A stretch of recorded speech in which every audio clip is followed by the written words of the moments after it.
বিসমিল্লাহির রহমানির রহিম। এসএসসি দাখিল এক্সাম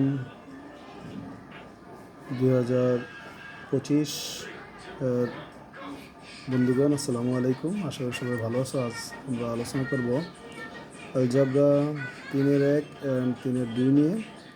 আমাদের একটি প্রশ্ন হচ্ছে x+1/x1√3 হলে ক নম্বর x-1/x এর মান নির্ণয় করতে হবে, খ নম্বর x²+1/x² মান নির্ণয় করতে হবে এবং গ নম্বর x³ -1/x² মান নির্ণয় করতে হবে। আমাদের ধারাবাহিক আলোচনা, এই জন্য আমরা শুরু থেকে শুরু করছি।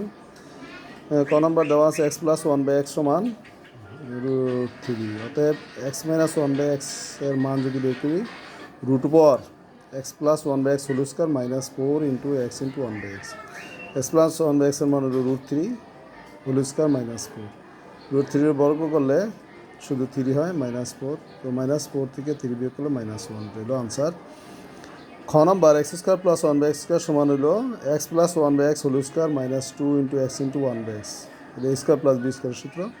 এখন x+1/x এর মান √3 হোল স্কয়ার -2, x কাটা গিয়া 2 থাকে, √3 বর্গ করলে বর্গ কাটা গিয়া 3 থাকে, 3 - 2 মানে 1, এটা আনসার।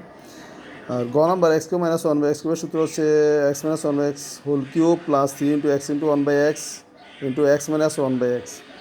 তো x-1/x এর মান √1 পাওয়ার আছে কিউব প্লাস 3x কাটা গিয়া x - 1/x এর মান √1।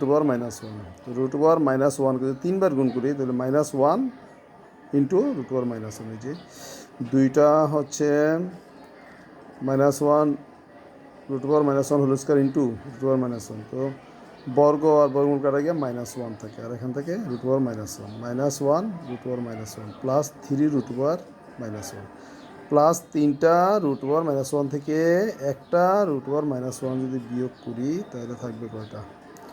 2টা, প্লাস 2টা √1। আশা করি তোমরা সবাই বুঝতে পারছো। ধন্যবাদ সবাইকে। আসসালামু আলাইকুম রহমতুল্লাহি ওয়া বারাকাতুহু।